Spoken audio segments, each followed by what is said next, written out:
The Suffering. The Suffering takes place in a prison where nightmares become reality. At its core is Torque, a man convicted of murdering his family, though he has no memory of the crime. When he arrives at Abbott State Penitentiary, the prison suddenly transforms into a living hell. The walls of this century-old prison hold dark secrets, and the island itself seems to feed on human misery. The inmates' worst fears manifest as grotesque creatures, physical embodiments of execution methods used throughout the prison's history. These monsters hunt the living, their twisted forms reflecting the violence and cruelty that created them. As Torque fights to survive, he discovers he can transform into a monster himself, becoming the very thing he fears. The line between victim and tormentor blurs. Every choice matters, shaping not just Torque's fate, but his very soul. In this universe, the real horror isn't the monsters, but the question hanging over everything.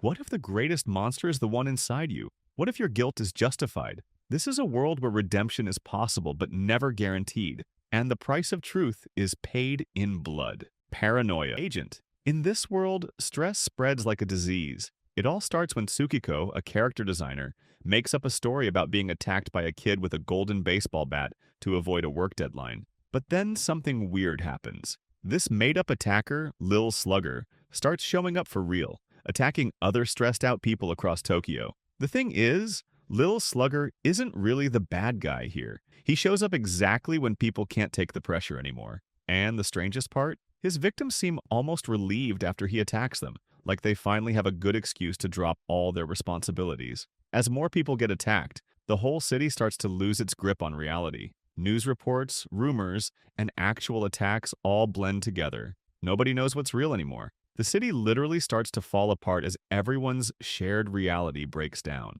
What makes this truly scary isn't just the violence. It's the idea that maybe deep down, part of you would welcome someone like Lil Slugger showing up when life gets too overwhelming. That golden bat might actually look like a way out when you're drowning in stress.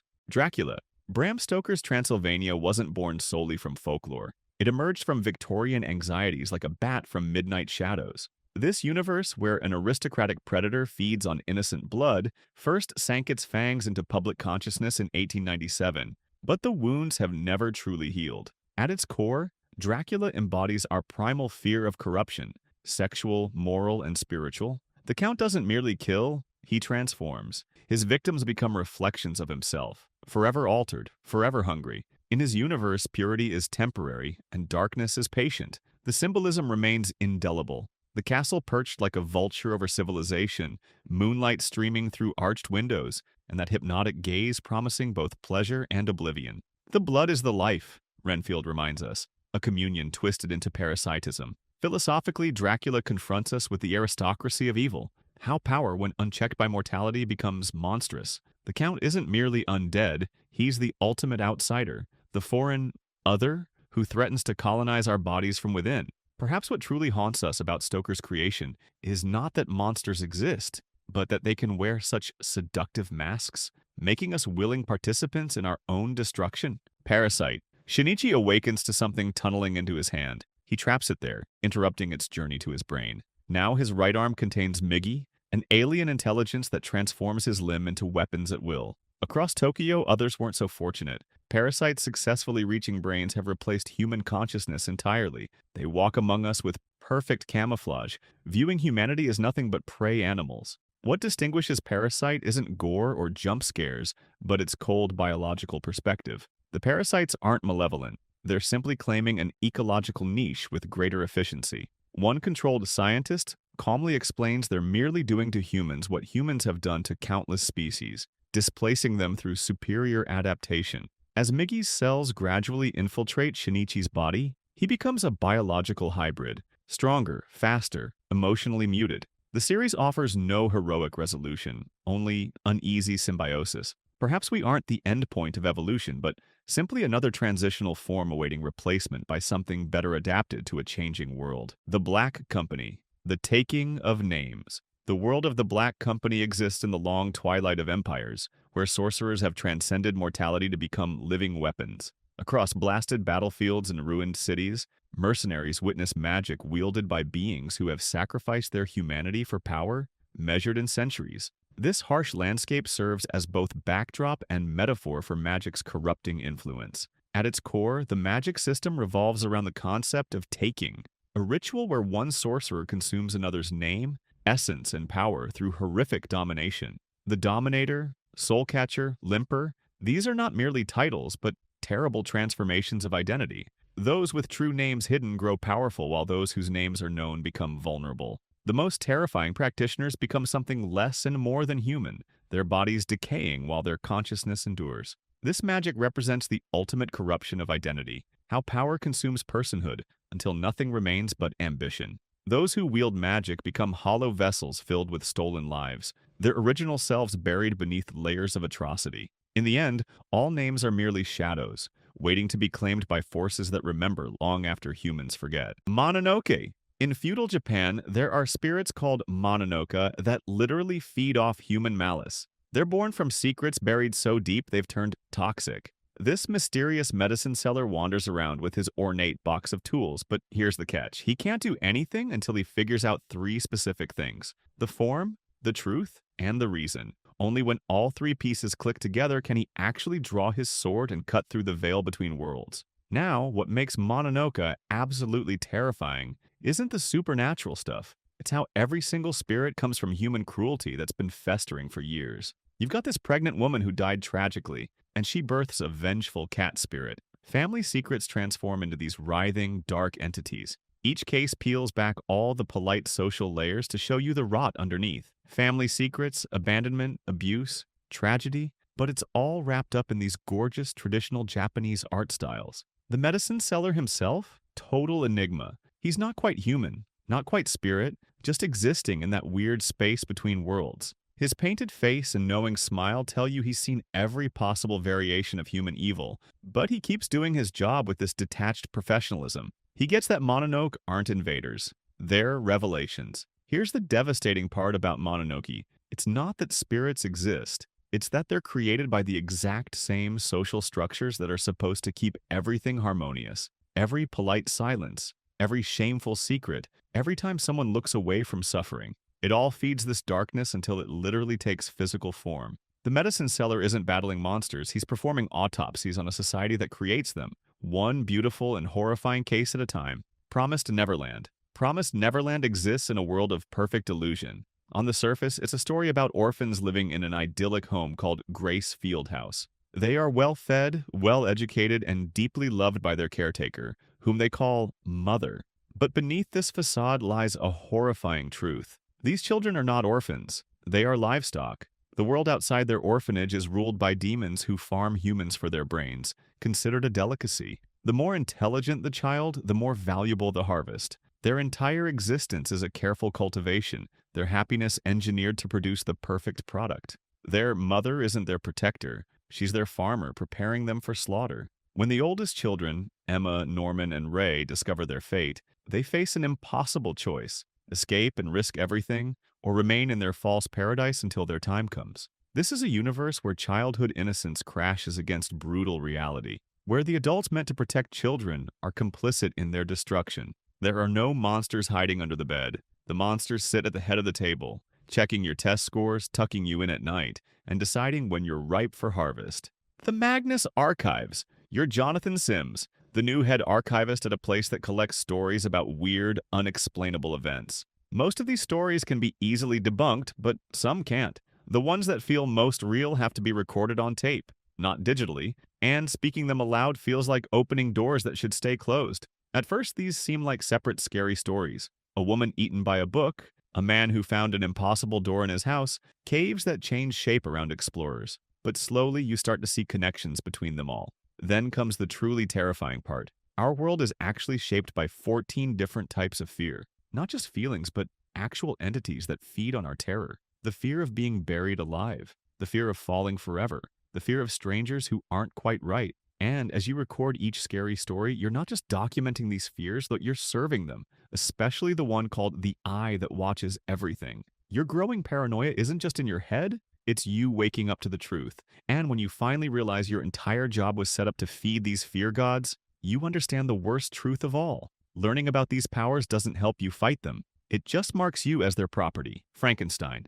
Mary Shelley's Gothic masterpiece wasn't crafted in a laboratory but birthed from a nightmare during the stormy summer of 1816. Her universe, where human ambition collides with natural law, continues to pulse with uncomfortable vitality 2 centuries later. Frankenstein taps into our existential terror of playing God, only to discover we lack the wisdom to manage the consequences. The unnamed creature, sewn together from grave-robbed parts, stands as testament to our fear that creation without compassion spawns only suffering. The imagery haunts our cultural memory. Lightning animating dead flesh, the creature's outstretched hand seeking connection, and the lonely Arctic wasteland where creator and created finally confront their shared doom. Did I request thee, maker, from my clay to mold me man? Milton's question echoes through Shelley's universe, unanswered. Beyond the horror of reanimation lies a deeper philosophical wound. The monstrous isn't the creature, but our capacity to abandon responsibility for what we create.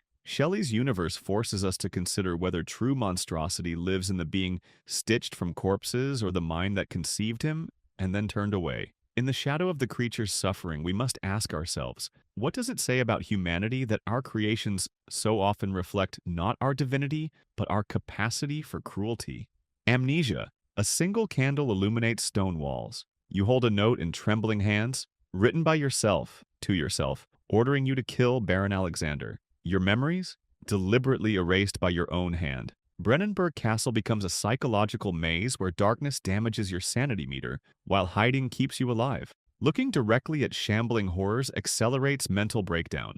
Players must balance concealment against growing madness, a gameplay mechanic that brilliantly embodies the narrative themes. Scattered journal pages reveal your character Daniel's complicity in torture. You assisted Alexander in extracting vitae from innocent victims, believing their suffering would protect you from a supernatural shadow. Your self-induced amnesia wasn't escape, but self-punishment, forcing rediscovery of atrocities with fresh shame. Amnesia pioneers player complicity in gaming narrative. You experience Daniel's journey as personal, making each discovered sin feel like your own. The fragmented storytelling mirrors memory reconstruction, with each revelation more shattering than the last. When lantern oil runs low and shadows encroach, the game's multiple endings offer no easy redemption. Some transgressions remain unforgivable even when forgotten.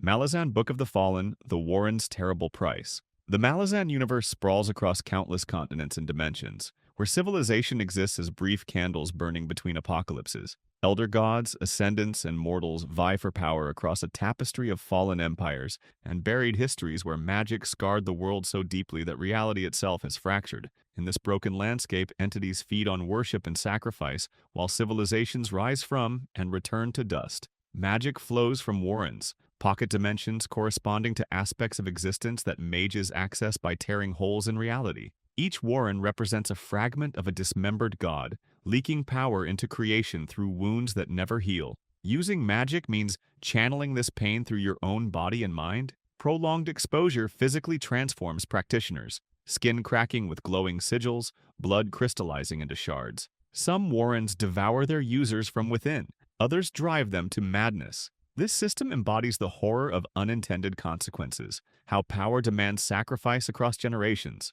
Magic in the Malazan world is fundamentally a form of suffering transferred, where someone always pays the price, whether the caster or innocent bystanders caught in cosmic machinery. Power flows like blood from wounds, and those who drink too deeply become vessels for forces that care. Possession. Anna and Mark's relationship falls apart in this Berlin apartment where the walls practically breathe tension. It starts as regular domestic drama, but then it spirals into cosmic horror as Anna's behavior gets increasingly erratic, violent, and inhuman. She's not having an affair, though. She's gestating something that defies classification, a disturbing entity that represents what their relationship has actually decayed into.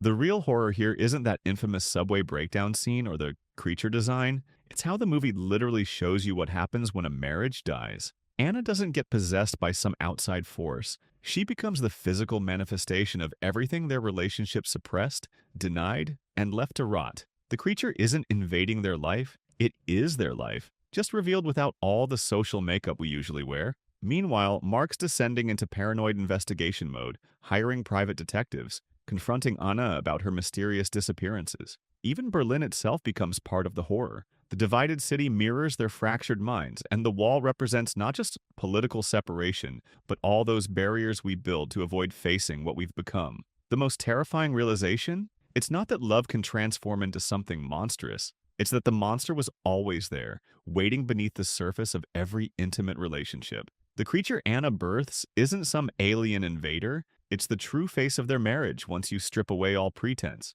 Some unions don't end in divorce, they end in metamorphosis, creating something that should never have been allowed to exist. Darkwood. Darkwood takes place in a forest that defies natural law, expanding endlessly, consuming villages, and trapping those within its boundaries. Set in Soviet-era Poland, the forest appeared suddenly, cutting off a region from the outside world. By day, the protagonist scavenges through decaying buildings and overgrown paths, collecting resources while piecing together fragments of a story no one fully remembers. But when night falls, the true horror emerges. Darkness in Darkwood isn't merely the absence of light, it's an active force. The shadows breathe, shift, and hunger. From dusk till dawn, the protagonist must barricade inside whatever shelter they've found, using scavenged wood to board windows, setting traps, and pointing their unreliable flashlight at every sound. What makes this universe uniquely terrifying is its commitment to disorientation. The map changes subtly each day. Characters speak in riddles and half-truths. Every item, from a child's journal to a broken violin, hints at horrors just beyond comprehension. The protagonist's own body becomes suspect as strange growths appear, vision distorts, and unfamiliar abilities emerge. This is a universe where transformation isn't a single dramatic event, but a slow, inevitable corruption, a fungal spread of the forest's essence into everything it touches. Characters cling to rituals and superstitions that may be meaningless, or may be the only thing keeping them human. In Darkwood, the greatest horror isn't death, but survival, as each day blurs the line between the forest and those trapped within it. This is a world where sanity is a luxury that dwindles with each sunset, and where the most terrifying realization isn't that monsters exist, but that you might have been one all along, just another organism absorbed into the forest's hungering consciousness.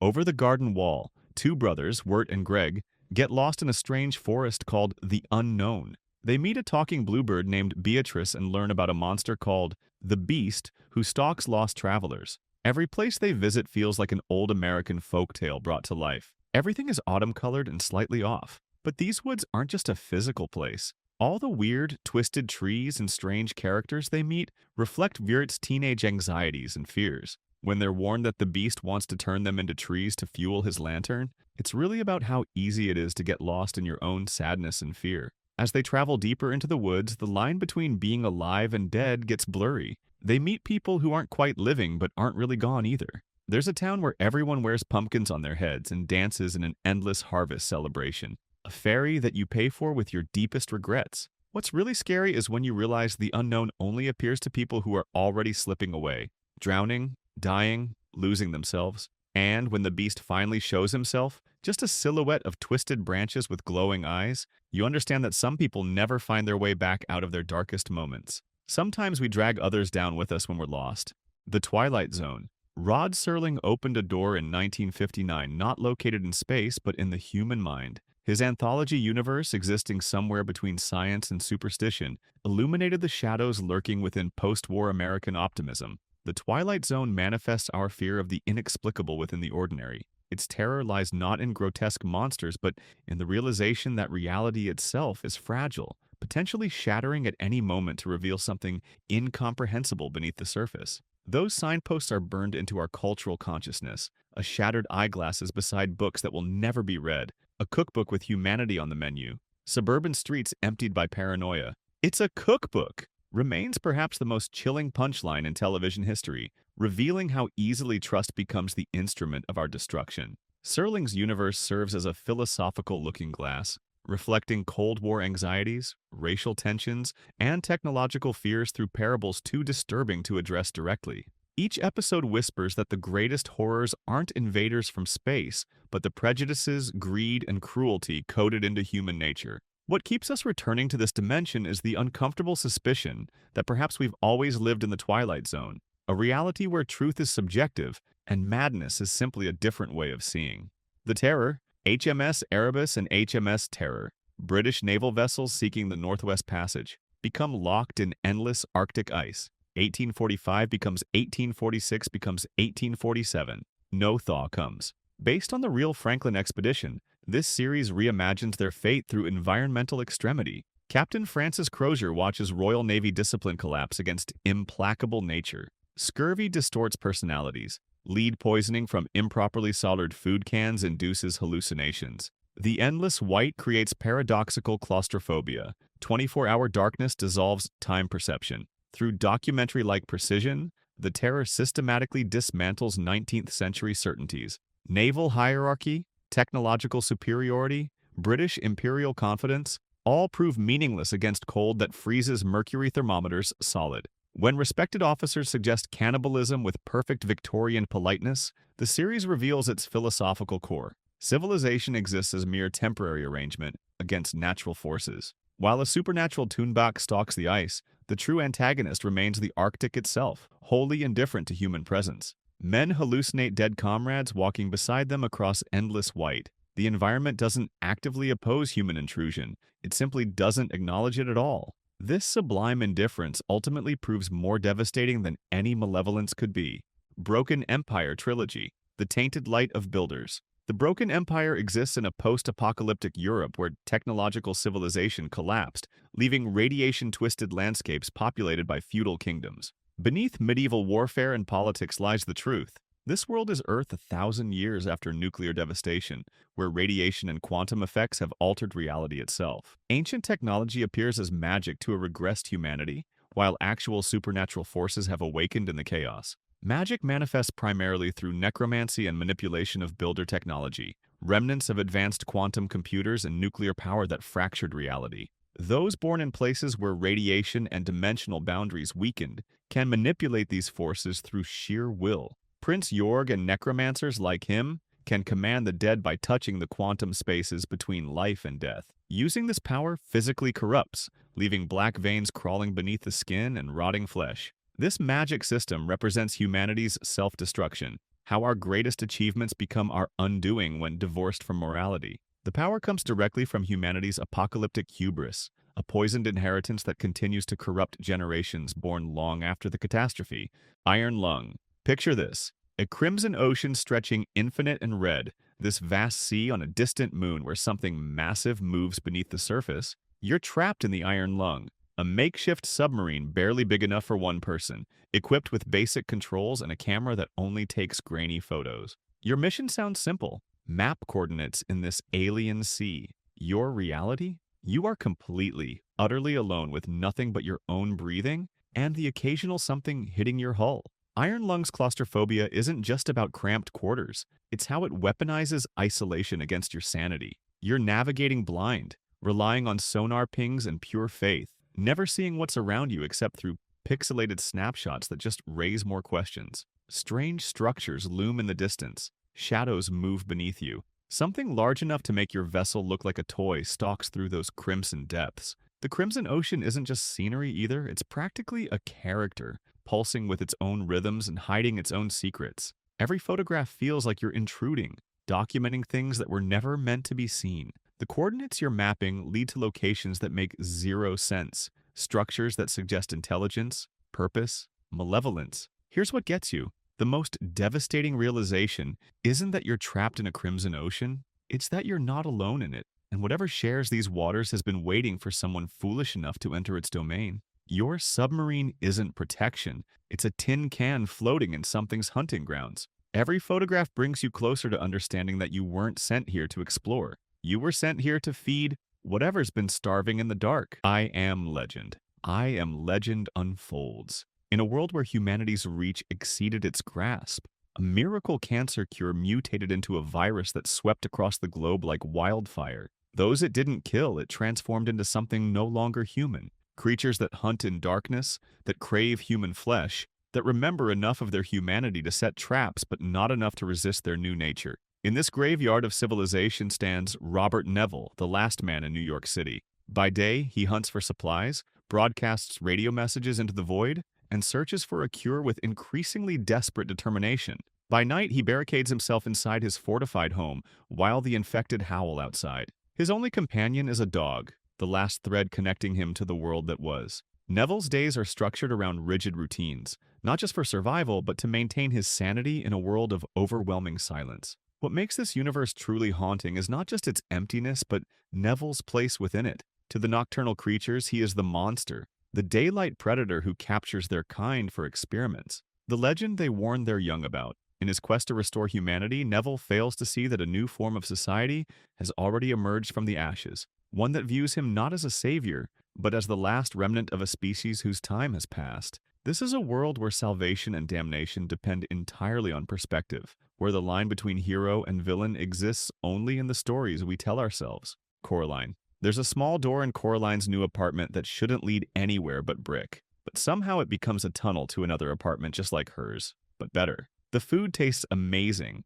The neighbors are entertaining instead of annoying. And her other mother with black button eyes gives her all the attention her real parents never have time for. This isn't just about a cool parallel world, though. Something's not right. The colors are too bright. The other mother's fingers keep getting longer. Her smile is too wide. The garden outside is too perfect, like it was designed to be looked at rather than actually grown. Then comes the awful truth. This world wasn't made for Coraline to enjoy. It was made to trap her. Those button eyes aren't just a weird fashion choice. They're what the other mother wants to sew onto Coraline's real eyes. The other mother isn't a nicer version of her mom. She's an ancient, hungry thing that's been luring children for centuries. When the other mother's severed hand follows Coraline back to the real world, still hunting her, you realize the scariest part. The boundary between worlds has always been thinner than we think. Monsters don't need our permission to reach through. They just need us to want something badly enough that we'll ignore the warning signs. Alien. Can you hear it? That faint scratching from inside? The universe Ridley Scott unveiled in 1979 didn't just take us to the stars, it followed us home, nesting somewhere behind the ribcage. I once spoke with a marine biologist who confessed that after watching Alien, she couldn't look at parasitic wasps the same way again. Nature already invented the xenomorph, she told me. Scott just gave it acid for blood. The alien universe embodies our terror of invasion, not of countries or even planets, but of our bodies. The xenomorph doesn't simply kill, it uses us as incubators, making birth itself an act of destruction. The facehugger's obscene embrace, the chestburster's bloody emergence. These images transformed pregnancy from creation to violation. Aboard the Nostromo, we encounter a perfect organism unclouded by conscience or delusions of morality. I admire its purity, Ash tells us, his synthetic admiration revealing the corporate callousness at the heart of this universe. Here, human lives are expendable, measured only in potential profit margins. What haunts us about this universe isn't just the creature designed with nightmarish biomechanical precision by H.R. Geiger. It's the revelation that in the cold vastness of space, humanity's greatest predator might be its own institutions, willingly sacrificing lives for specimens of substantial commercial value. In the vacuum where no one can hear you scream, perhaps the most terrifying question isn't whether we're alone in the universe, but whether anything recognizably human will survive our encounter with the void. Paprika, dreams and reality are exactly the same. This line crystallizes Paprika's philosophical foundation. When experimental devices allowing therapists to enter patient dreams are stolen, the boundary between unconscious and waking life collapses completely. Director Satoshi Kon employs visual fragmentation to communicate consciousness dissolution. A recurring parade sequence shows appliances marching alongside religious icons while absorbing bystanders into surreal procession. Dream logic made manifest. Characters literally jump through movie screens, merge with fiction, split into multiple selves. Paprika turns individual psychology inside out. Dr. Atsuko Chiba enters dreams as her vivacious alter ego Paprika, only to discover her dream avatar may possess independent existence. When Paprika eventually merges with both Chiba and the film's antagonist, creating something beyond individual identity, the film suggests consciousness itself may be artificially constrained. Kon presents consciousness dissolution not as loss but transformation. Rather than warning against blurring reality-fantasy boundaries, Paprika suggests these boundaries were always illusions. Dreams aren't departures from reality, but glimpses of a more fluid existence we've artificially suppressed through rationality. Kingkiller Chronicle, The Binding of Broken Things. The world of the Kingkiller Chronicle presents a veneer of fairy tale beauty hiding predatory truth. While the university teaches domesticated magic to students in comfortable halls, true power lurks in ancient forests where the Fae walk, and in the secret names of things that mortals were never meant to speak. This world exists as layers of reality folded upon each other, where stories and music possess tangible power. Magic divides into systems representing escalating danger and corrupting influence. Sympathy binds objects together through invisible connections, demanding physical energy from the user. Psychology permanently inscribes these sympathetic bindings into objects. Naming, however, reveals magic at its most primal. Speaking the true names of things grants absolute control over them at terrible cost. Those who speak fire's name risk burning from within. Those who name the wind might be carried away. This system embodies the horror of knowledge that humans shouldn't possess, how understanding reality's true nature drives one to madness or transformation into something no longer human. The most powerful practitioners become more concept than person, their humanity sacrificed for terrible understanding. To know a thing completely is to destroy yourself in the knowing, being human while no longer belonging to humanity. Ajin. You discover you're an Ajin when you die in a traffic accident and immediately regenerate. Your body reconstructs itself while your mind tries to process this impossible reality. Immortality comes with perks. You can summon IBM, invisible black matter, these ghostly entities that fight for you, basically extensions of your subconscious given murderous form. But here's the real kicker. You're now hunted by a government that sees you not as a person, but as valuable research material. What makes the Ajin universe disturbing isn't the supernatural abilities, it's how immortality reveals just how fragile human rights really are. The moment your death certificate gets voided, so does your citizenship. You become property, something to be studied and exploited. The government runs unethical research programs, knowing that Ajin can endure prolonged suffering because they literally cannot die. The biggest monster in this world isn't even an Ajin, it's Satu, an immortal who's fully embraced his status as a living weapon. He orchestrates terrorist attacks with the detached professionalism of someone who's learned that human morality is a luxury only the mortal get to enjoy. When death has no meaning, life loses its value, and ethics become optional guidelines rather than actual rules. The devastating realization about Ajin isn't that immortality exists. It's that it strips away every protection society offers its members.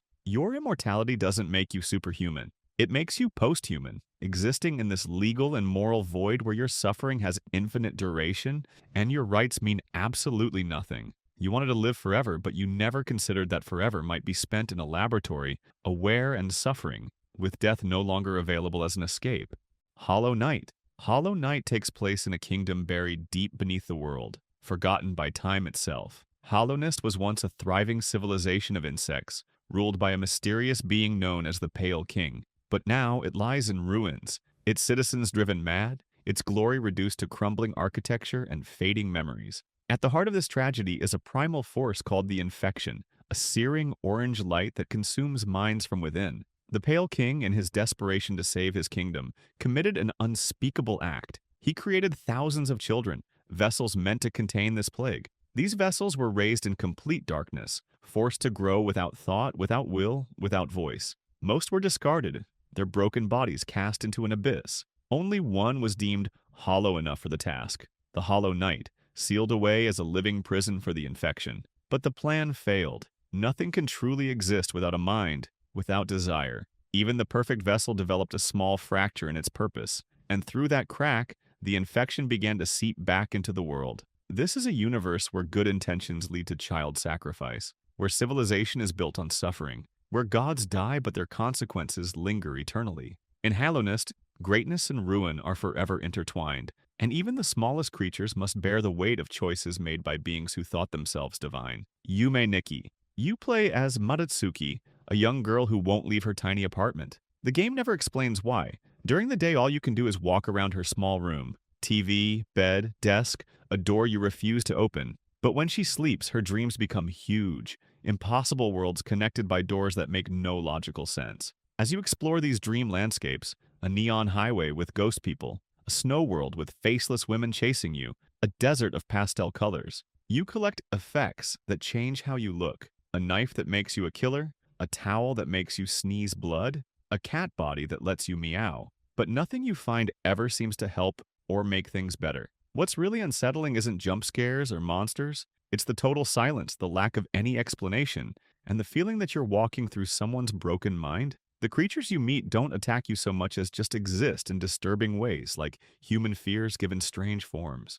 And when a one-eyed ghost man follows you through multiple dreams, moving in unpredictable ways, you realize these aren't random dreams, but a consistent inner world with its own twisted logic. The most devastating moment comes without any words at the end, when Madatsuki finally opens her apartment door, steps onto her balcony, and jumps off. Her suicide isn't played for shock. It's shown as calmly as everything else in the game, suggesting that maybe all those dreams weren't escapes from her room, but from something even worse that followed her even into sleep. The Cthulhu mythos. H.P. Lovecraft constructed a universe where human significance dissolves like salt in the vast, uncaring ocean. Beginning in the 1920s, his cosmic horror vision didn't scream for attention. It whispered madness from the periphery of comprehension. Unlike traditional horror, the Cthulhu mythos embodies our most sophisticated terror, cosmic insignificance. Lovecraft's universe doesn't hate humanity. Worse, it doesn't even notice us. We are microscopic accidents in a reality ruled by ancient entities whose mere appearance shatters sanity. The iconography remains unshakable. Non-Euclidean geometry of Arlia, the tentacled face of sleeping Cthulhu, forbidden tomes bound in human skin. Fenglui mulwanaf Cthulhu relie wugahnagul ftagen. A mantra not meant for human tongues, hints at knowledge never meant for human minds. On a deeper level, Lovecraft's mythos confronts our desperate need for cosmic significance. His universe suggests the most terrifying truth, that human consciousness itself may be an evolutionary misstep, allowing us just enough awareness to glimpse how small we truly are, but not enough to bear that knowledge. The true horror of Lovecraft's creation is that it continues to grow without him, like the old ones themselves, slumbering beneath our rational world, waiting for the stars to align once more. Tokyo Ghoul. Kaneki's transformation begins with a transplant. After surviving a ghoul attack, surgeons implant his attacker's organs, unknowingly turning him into something neither fully human nor ghoul. Normal food now triggers violent illness. Only human flesh satiates his hunger. Tokyo Ghoul presents this metamorphosis through distinct visual stages. Black hair marks innocence. White hair after torture signifies surrender to ghoul nature. Black and white combination later represents attempted integration of dual existence. Society offers no middle ground in this binary world. The Anti-Ghoul Commission of Counter-Ghoul, CCG, executes any with ghoul biology, regardless of actions. Most ghouls view Kaneki as abomination. His doomed attempts at maintaining humanity through self-starvation only intensify his eventual breakdown. The series explores identity as physical rather than philosophical question. Kaneki never chose transformation but cannot escape biological reality. When he eventually states, "I'm not human anymore," it comes as resignation, not revelation. His struggle suggests identity might be more physical than philosophical, consciousness shaped by biology rather than choice. Wheel of Time. The world of the Wheel of Time unfolds across an eternal cycle of ages where the same souls are reborn to fight the same battles against the Dark One, who seeks to break the wheel itself. In this cyclical existence, civilization rises, falls, and rises again, while the fight between light and shadow continues across millennia. The ruins of impossibly advanced ages litter a world that has fallen into a medieval existence, but retains deep connections to a cosmic power source. Magic flows from the true source, the driving force of creation divided into male, Sidon, and female, Sidar halves. While women channel safely, the Dark One tainted Sidyain during the breaking of the world. Men who channel inevitably go mad in horrifying ways, hearing voices, suffering paranoid delusions, or losing control of their devastating power. Their bodies decay while still living, with some developing grotesque mutations. The more power they channel, the faster insanity claims them. This system represents the horror of inevitable corruption, how even the noblest intentions cannot overcome a fundamental poisoning of the soul. Male channelers face a terrible choice: deny their essential nature or embrace a power that will transform them into agents of destruction.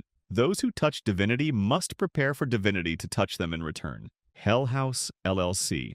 On opening night at the Abaddon Hotel, 15 people were lost in what authorities called a malfunction. But the survivors know better. The Hell House crew thought they were just creating scares through practical effects and theatrical tricks, but they were actually conducting a seance, using their manufactured horror to thin the veil between worlds. House LLC's horror isn't jump scares or demonic imagery, it's revealing the danger of commercializing fear. The crew doesn't just create a haunted house, they create a feeding ground for entities that literally survive on terror. Every scream from a paying customer becomes a prayer to something hungry. Every moment of fear a sacrifice to powers that have been waiting for someone foolish enough to provide a steady supply of emotional energy. The documentary format shows you the tragedy through found footage, interviews, investigation, but the real horror is understanding that the Hell House wasn't haunted until they made it so. Their fake ghosts attracted real ones. Their artificial terror summoned authentic evil. The most devastating realization? The hotel wasn't cursed, not until entrepreneurs decided to profit from fear and accidentally created a business model that fed something ancient and patient. The haunted house didn't fail because of supernatural interference. It succeeded exactly as designed, just not by the humans who thought they were in charge. Worm. Worm exists in a world where superheroes are real, but heroism is complicated. At its center is Taylor Hebert, a teenage girl who gains the power to control insects after suffering a traumatic bullying incident. She enters a society where people with powers, called parahumans, are divided into heroes and villains, with the lines between them blurring more each day. What makes this universe truly dark is not just the violence or destruction, but the broken systems behind them. The heroes are often cruel, self-serving, or manipulated by bureaucracy. The villains sometimes show more honor and compassion, and behind it all lurks a horrifying truth. The powers themselves come from alien entities called shards, fragments of vast creatures that attach to humans during moments of extreme trauma. These shards don't grant powers out of benevolence. They do it to gather data, to learn how their abilities function when wielded by creatures driven by conflict. As Taylor descends deeper into this world, first as a villain called Skitter, later as the anti-hero Weaver, she makes increasingly difficult choices. She compromises her morals to fight greater evils. She hurts people to save others. She becomes what she once feared. This is a universe where no victory comes without cost, where every solution creates new problems, where achieving peace might require becoming a monster. And as global threats emerge, the Endbringers who destroy cities, the Slaughterhouse Nine who torture for pleasure, and finally Golden Morning, an extinction-level event. The question becomes not whether humanity will survive, but what will remain of humanity's soul if it does.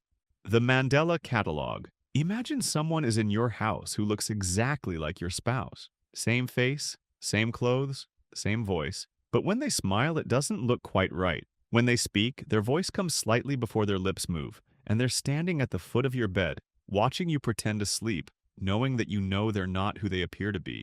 The local police department puts out warnings about these alternates, beings that replace your loved ones and drive witnesses to suicide just by being so wrong, so uncanny. But even the warning videos themselves start to feel off, as something hijacks the broadcast and speaks directly to viewers, telling them that angels aren't what the Bible says they are, that salvation was never God's plan. What's truly terrifying isn't just the jerky movements of these alternates or their slightly wrong faces. It's the idea that reality has always been compromised, that these things have been among us since biblical times, infiltrating so completely that our holy texts were changed to make us mistake them for divine messengers. When emergency alerts tell you to ignore family members who seem unusual, to lock yourself in your room and avoid looking at them, you realize there's nowhere safe. Not authorities, not religion, not even your own family. The most awful revelation comes between bursts of static and corrupted footage. What we thought was Satan's fall from heaven was actually his imprisonment. And what we call God is something else entirely. Something that's been wearing creation like a mask, waiting for us to invite it closer through our prayers and worship. The alternates aren't the invasion, they're just the mask finally slipping. The Shinings.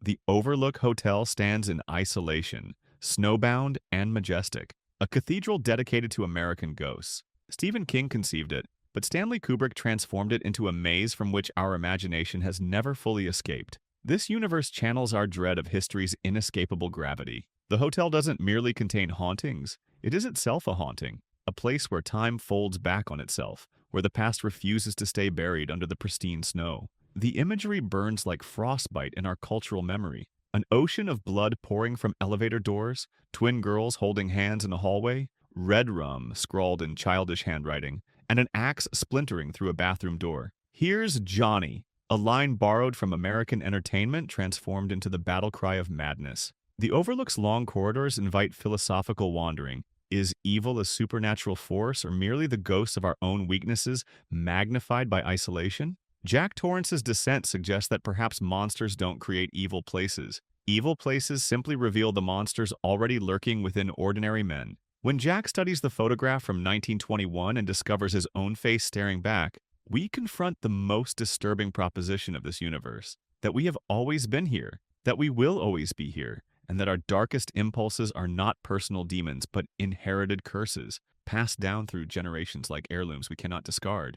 Until Dawn. The Wendigos hunt by movement, breathe too heavily and die. This central mechanic shapes every moment of Until Dawn, a game that transforms 8 Friends Mountain Reunion into bloody survival horror. Blackwood Mountain's predators, once human monsters cursed through cannibalism, move with impossible speed while perfectly mimicking victims' voices. One hears friends calling for help, only to find inhuman faces with too wide smiles when they investigate. Until Dawn innovates through its butterfly effect system. Every decision, from minor dialogue choices to life-or-death split-second reactions, creates permanent consequences. The game studies player behavior, identifying individual fears and dynamically adjusting to target-specific phobias. Afraid of clowns? Expect clown imagery. Startled by sudden movements? More jump scares appear. The game forces psychological reckoning with decision-making under duress. Once a character dies, they remain dead for the entire playthrough. No restarts, no do-overs. This mirrors Trauma's second guessing, where we eternally wonder which alternative choices might have prevented tragedy. As dawn breaks over the mountain, survivors must live with actions taken under pressure, facing the psychological aftermath of choices made in darkness. Dresden Files. The Dresden Files presents a modern Chicago where supernatural predators stalk the shadows between skyscrapers. Beneath everyday reality, vampire courts, fey nobles, and fallen angels play long games with mortal lives as currency. Wizards navigate this hidden world, wielding power that sets them apart from humanity while binding them to ancient laws and older entities, waiting hungrily at reality's edges. Magic flows directly from the practitioner's life force and belief, each spell literally powered by the wizard's own soul. The more they use magic, the more it shapes them physically and mentally, extending their lives while making them increasingly inhuman. Breaking magical laws like mind control or necromancy corrupts the practitioner, leaving indelible black stains on their soul visible to other wizards. The most terrible power comes through hellfire and soulfire, literally burning pieces of your soul for power. This system embodies the horror of compromise, how small ethical concessions for power accumulate until the practitioner becomes unrecognizable to their former self. Each decision to use darker magic erodes humanity incrementally until crossing lines becomes natural, even necessary. With each spell, wizards carve their intentions into reality and themselves equally, until the distinction between the caster and their magic blurs into something neither fully human nor entirely elemental. The Outlast Trials. Deep in a Cold War-era facility, volunteers undergo psychological conditioning, designed to break down who they are and rebuild them as compliant assets. But this isn't random cruelty, it's quality control, systematic testing of how much psychological stress a human mind can absorb before it becomes useful. What makes the Outlast Trials disturbing isn't its psychological manipulation, it's how it gamifies trauma, turning survival into this cooperative experience where your distress gets measured, quantified, and optimized. You're not a victim. You're a beta tester for techniques that'll be applied to countless others. Your responses serve as data points and algorithms designed to calibrate the perfect amount of psychological pressure. The facility runs like any corporate research division. Performance metrics, quality assurance protocols, continuous improvement processes, the whole 9 yards. Your tormentors aren't even sadists. They're professionals doing their jobs, following procedures that someone spent years perfecting. The horror gets industrialized, systematized, made efficient. Here's the terrifying realization. You're not trapped in a nightmare. You're trapped in a focus group, and your psychological breakdown is exactly the product they're trying to develop. The research doesn't end when you escape. It ends when you've been transformed into something that can be replicated, mass-produced, and distributed for purposes you'll never understand. You weren't chosen as a victim. You were selected as a prototype. Your successful conditioning becomes the template for processing thousands more. Snowpiercer.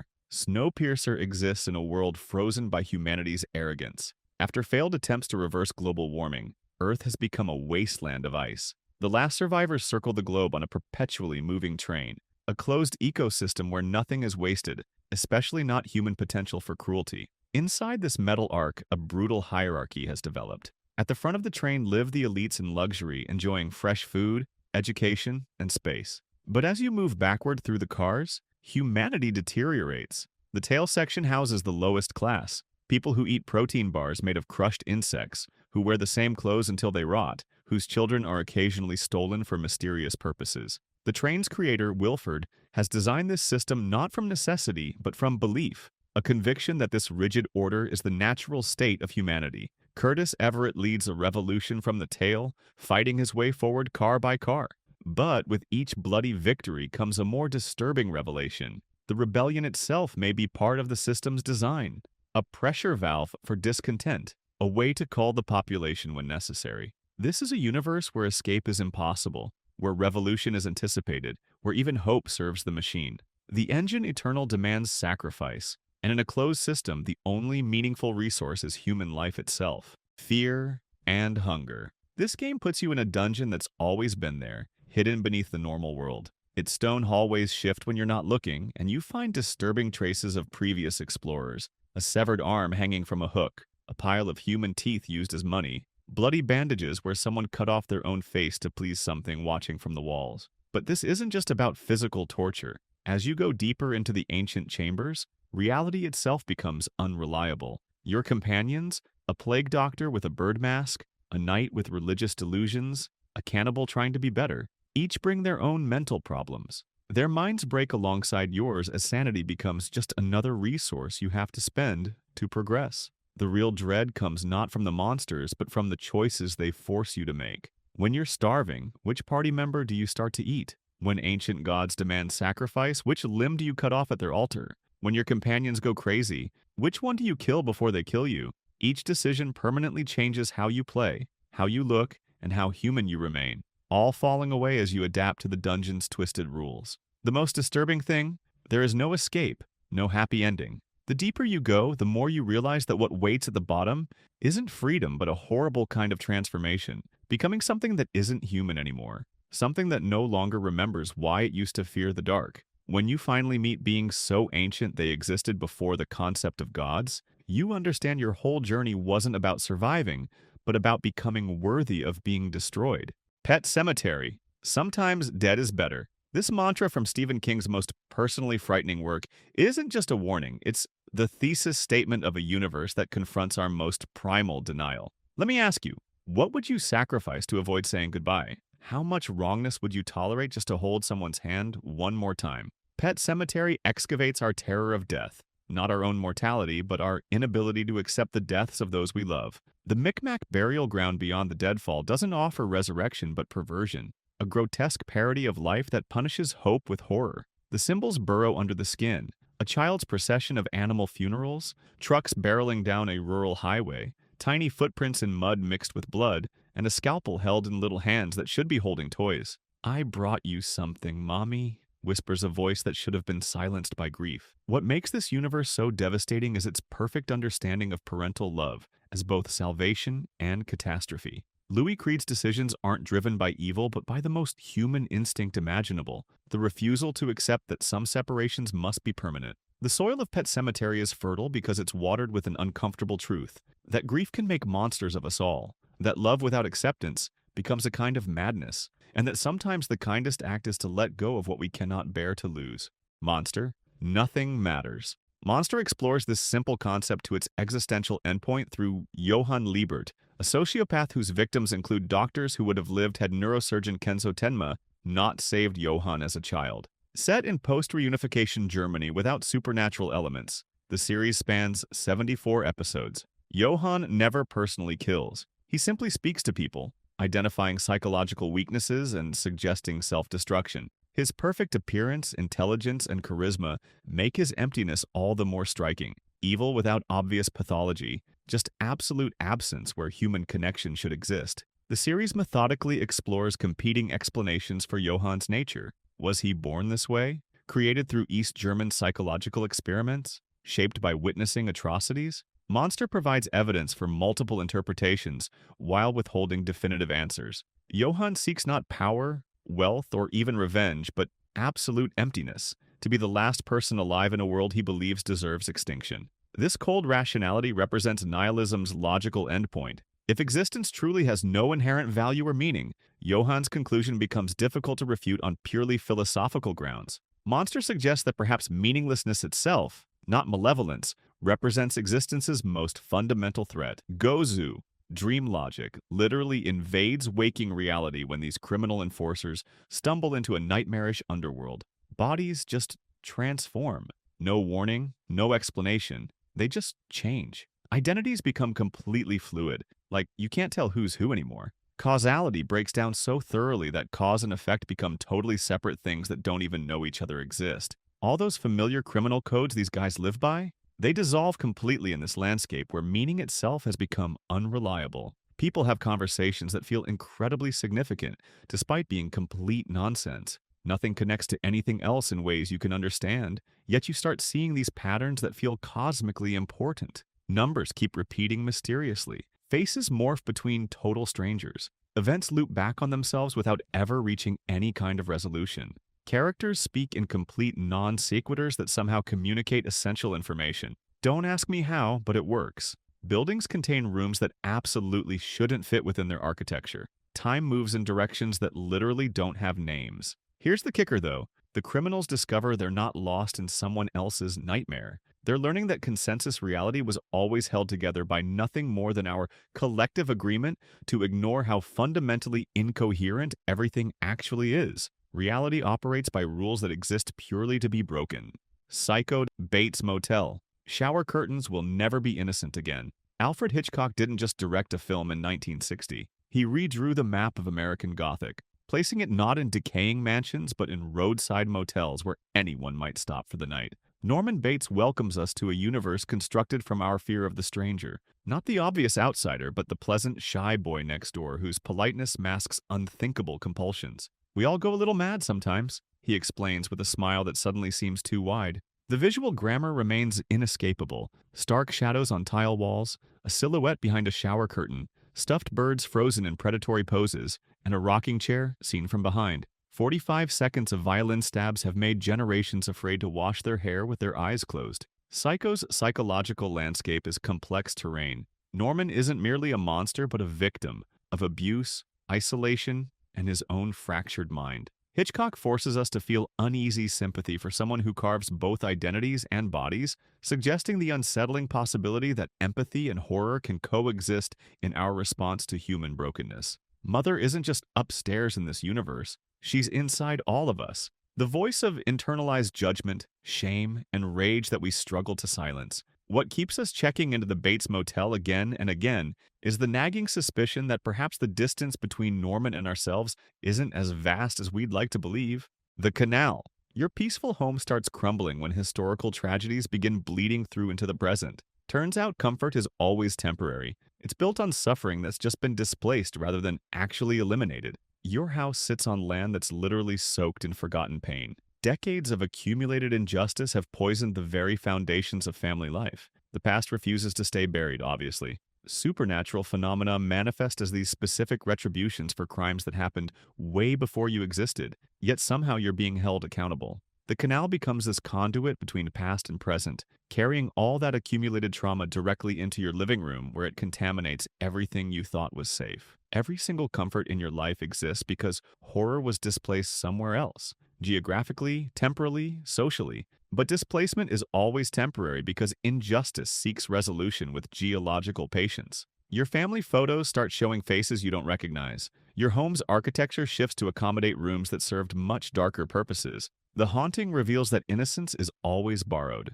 Every peaceful moment exists in debt to pain that was merely delayed rather than actually prevented. Rosemary's Baby, Roman Polanski's 1968 masterpiece, didn't need to show us the devil. It simply suggested his presence in the concerned smiles of helpful neighbors. This universe unfolds in upscale Manhattan apartments rather than forgotten castles, making the unholy feel uncomfortably domestic. Rosemary's Baby manifests our anxiety about loss of bodily autonomy. Few horrors cut deeper than the realization that one's own flesh has been colonized, used against one's will, particularly when that violation comes disguised as care from those we're told to trust. The imagery crawls under the skin. A woman eating raw chicken liver, scratches appearing mysteriously on flesh, tannis root in a locket too strange to be fashionable, and a black bassinet crowned with an upside-down cross. God is dead, a character declares, but something else is very much alive. Philosophically, this universe confronts us with the horror of gaslighting, how reality itself can be manipulated until we doubt our own perceptions. The true terror lies not in supernatural conception, but in the conspiracy of ordinary people willing to sacrifice an innocent woman for their own advancement. Perhaps what makes this universe endure is its uncomfortable parallel to how society often treats women's bodily autonomy, suggesting that the difference between supernatural horror and everyday patriarchy might be merely a matter of degree, not kind. Sandman. The world of Sandman exists as interlocking realms where abstract concepts manifest as conscious entities. Our familiar reality is merely one plane among infinite others, including the dreaming, a malleable dimension that both reflects and influences the waking world. Here, the boundaries between what is real and what is imagined blur until the distinction becomes meaningless. Gods rise and fall with human belief, while endless beings embody fundamental aspects of existence itself. Magic flows from stories and belief, from the collective unconscious of all sentient beings. The most terrifying practitioners understand that reality itself is merely consensus, a shared dream that can be rewritten. Dream's tools, his helm, ruby, and sand pouch, allow manipulation of the stuff of creation itself, reshaping minds and matter alike. Those who wield such power risk becoming lost in possibilities, their identities dissolving as they manipulate the dreams that define existence. This system represents the horror of solipsism, the terrible suggestion that reality may be nothing more than subjective experience, making existence itself fundamentally unstable. The greatest power comes from understanding that the boundaries between dreams and reality are illusions, but this knowledge destroys the certainties that make consciousness bearable. And those who gaze too deeply into dreams find themselves becoming characters in stories. The Book of Eli. The Book of Eli takes place in a world burned clean by nuclear fire. 30 years after the Flash, Earth is a wasteland of ash and hostility. Water is currency. Reading is a forgotten skill. Violence is the common language. Those who remember the world before carry that knowledge like a burden, watching as a new generation grows up knowing only brutality and scarcity. Through this desolation walks Eli, a solitary traveler heading west for reasons he keeps to himself. In his possession is the last known Bible, a book that has become both rare and dangerous. Some want it destroyed, blaming religion for the war that ended everything. Others, like the tyrant Carnegie, want to control it, recognizing its power to influence the desperate and shape a new society in his image. What elevates this universe beyond simple post-apocalyptic fantasy is its focus on narrative control. In a world stripped of infrastructure, of law, of shared history, stories become the most valuable resource. Those who control the stories control the future. Eli protects the Bible not out of simple religious devotion, but because he understands that rebuilding civilization requires more than water and weapons. It requires purpose, meaning, moral framework. This is a world where faith and manipulation are two sides of the same page, where preserving knowledge is both a sacred duty and a potentially catastrophic responsibility. And in the film's most revealing twist, we learn that true vision has nothing to do with eyes, and everything to do with what one chooses to see. Subscribe for more interesting stuff. Tell us your experience in the comments. Subscribe for more interesting stuff. Tell us your experience in the comments.